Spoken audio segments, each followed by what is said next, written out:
I shall resign the presidency effective at noon tomorrow.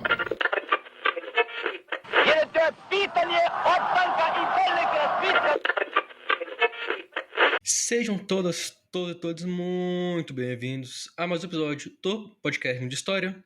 E no episódio dessa semana eu vou falar com vocês sobre uma das mais sangrentas e a mais longa batalha, não apenas da Grande Guerra, mas da Guerra dos Tempos Modernos. Vou falar com vocês sobre a Batalha de Verdun, lá na França, entre, obviamente, o exército francês e o exército alemão.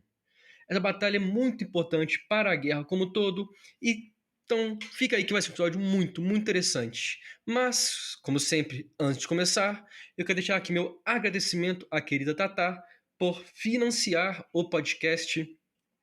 Lembrando que você pode fazer o mesmo, caso tenha interesse e condições, por meio do Apoia-se, e o link está lá no nosso Instagram.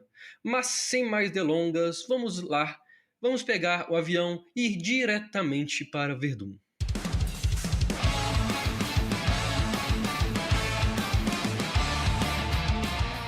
Para falar de Verdun, você tem que falar da Guerra de Atrito.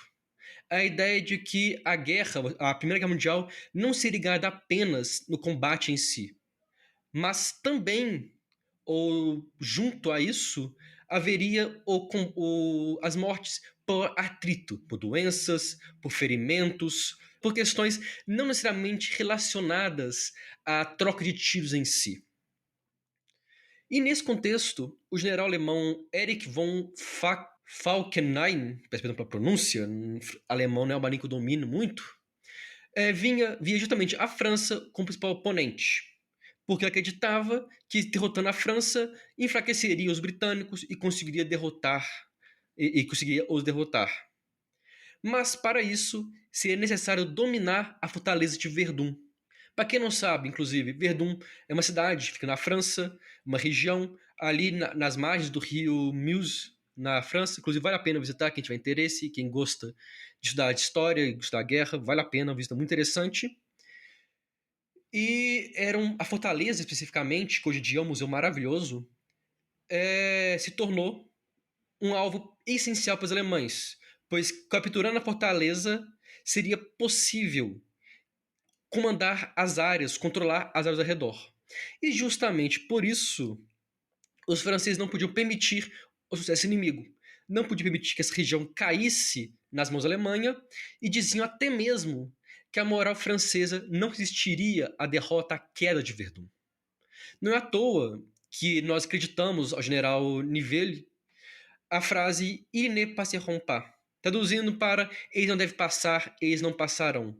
Uma frase que foi usada com motivação para mostrar a importância de Verdun. Os alemães não vão passar do Meuse. Os alemães não vão passar de Verdun. A preparação para o ataque teve início em janeiro de 1916. Obviamente, ao mesmo tempo, as defesas francesas começaram a se organizar. É uma questão interessante. Era muito complicado o transporte por trilhos devido aos ataques alemães. Portanto, os franceses usaram cerca de 3.000 caminhões pela Via Sacra.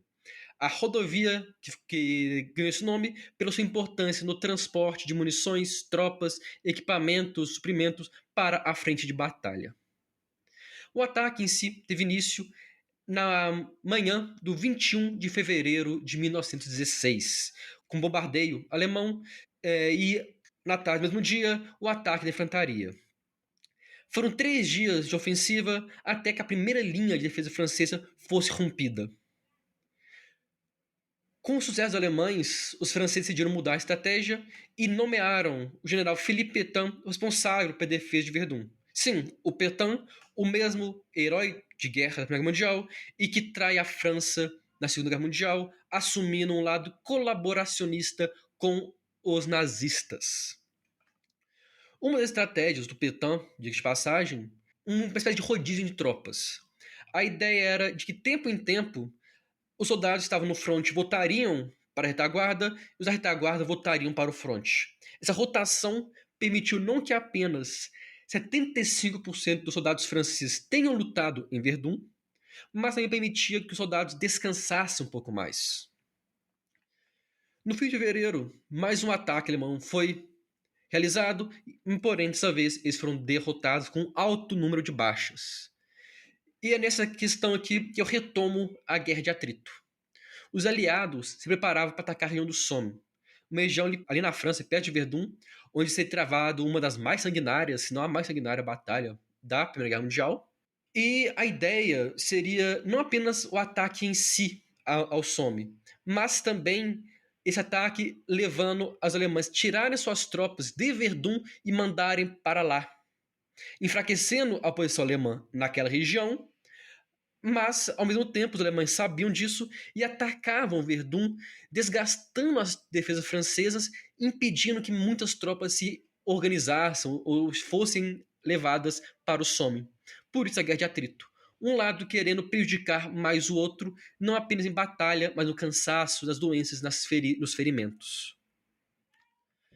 Para o horror da França, aos poucos as tropas alemãs avançavam e capturavam cidades. Algumas, de passagem, extremamente danificadas pelo fogo das poderosas artilharias alemãs.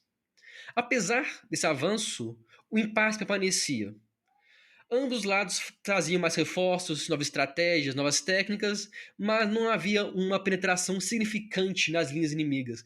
Ninguém realmente conseguia avançar. Eram avanços minúsculos, era avanço de poucos metros.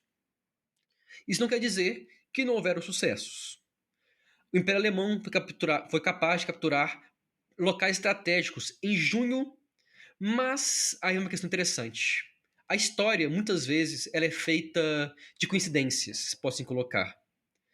A Alemanha lutava contra a França no oeste e contra a Rússia no leste. No leste, contando com o apoio do Império Austro-Húngaro. Porém, os russos haviam lançado uma poderosa contraofensiva contra os austríacos, que não apenas teve sucesso, como capturou dezenas de milhares de soldados austríacos. Essa derrota de um aliado próximo da Alemanha forçou que o Império Alemão a mobilizar, ou dizendo, a levar os primeiros soldados para o outro fronte, atrasando o plano de Verdun. Foram cerca de 20 dias até que uma nova ofensiva em Verdun foi realizada. Eles avançaram, capturaram territórios, mas novamente foram detidos com uma captura de territórios não suficiente ou não significante. Muito por conta justamente daquela ideia do il ne pas rompa. A ordem do Petain, ou para o Petain, era de resistir. Verdun não deveria cair independente do custo. E quando eu digo de custo, não é apenas custo financeiro, é custo de vidas humanas. Ataques e mais ataques alemães eram realizados e mesmo assim não conseguiam penetrar, não conseguiam quebrar as poderosas defesas francesas. Estima-se que apenas nesses primeiros meses de batalha, 10 milhões de projéteis de artilharia foram disparados, somando ambos os lados. Milhares de mortos e feridos e para um avanço territorial insignificante.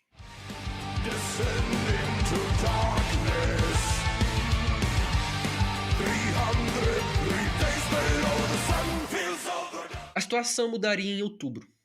As forças aliadas, principalmente do exército francês, iniciaram um contra-ataque. Realizaram um fogo de barragem. Para quem não sabe, bombardeio de barragem é quando você faz uma série de bombardeios, cada vez mais chegando um pouco para frente. Você bombardeia, por exemplo, no metro 100, depois no metro 190, 280, 370. Você vai fazendo quase uma onda de ataque e bombardeio. Isso é bom para impedir o avanço das tropas inimigas e para dar cobertura às suas tropas. E foi justamente isso que os franceses fizeram. 3 divisões francesas avançaram, recapturando uma cidade que tinha caído há meses e prendendo 6 mil soldados alemães. Esse contra-ataque foi planejado pelo general Mangin, ou em francês Magan, que foi um general muito bem respeitado, mas era conhecido como açougueiro, devido ao fato que dava pouca importância para os altos custos de vida dos seus ataques. Em outubro e novembro, ambos os lados avançavam, mas o ataque crucial ocorreria em 15 de dezembro e contou com um acaso. 4 divisões francesas avançaram contra a trincheira inimiga. Inclusive, eu tenho um episódio inteiro apenas sobre guerra de trincheira. É o episódio 104, vale a pena escutar, episódio muito bom. E por que eu digo que isso é um acaso? Porque a reação alemã com a artilharia atrasou. Atrasou em mais ou menos 2 minutos, o que permitiu uma vantagem francesa. Essa vantagem levou à tomada das linhas inimigas pelos franceses. 3 dias depois, os franceses recapturaram Chambret, derrotando definitivamente as tropas alemãs em Verdun. Ambos os lados tiveram junto cerca de 700 mil baixas, com pelo menos 300 mil mortos. 9 vilas foram totalmente destruídas e dezenas de toneladas de projéteis não detonados ficaram enterrados na região por décadas. A Batalha de Verdun se tornou muito mais do que um confronto militar. Foi um símbolo da resistência francesa, da dedicação alemã, às vezes racional, e da brutalidade da Primeira Guerra Mundial. Durante 303 dias, homens foram lançados a um campo de destruição, em que cada metro de terra era conquistado ou perdido à custa de milhares de baixas. No fim, não houve vencedores claros. Podemos colocar que a França saiu na vantagem por ter resistido e mantido Verdun e sua fortaleza. Mas no final do dia, houve apenas 2 exércitos exaustos, populações traumatizadas e um território devastado. Como eu comentei, cerca de 9 vilas foram completamente destruídas pela guerra. Verdun mostrou ao mundo ainda a guerra de atrito. A tentativa de vencer não pela manobra, mas pelo desgaste do inimigo. E no caso de Verdun, um desgaste humano, psicológico e moral. O lema "Eles não passarão" ficou gravado na memória da França e nas medalhas da Batalha de Verdun. A Grande Guerra, nada gloriosa, nada grandiosa e muito sanguinária, também ficou gravada na memória daqueles veteranos que sobreviveram, daquelas pessoas que perderam seus familiares e todos aqueles que tiveram que lidar com as suas consequências, como, inclusive, a Segunda Guerra Mundial.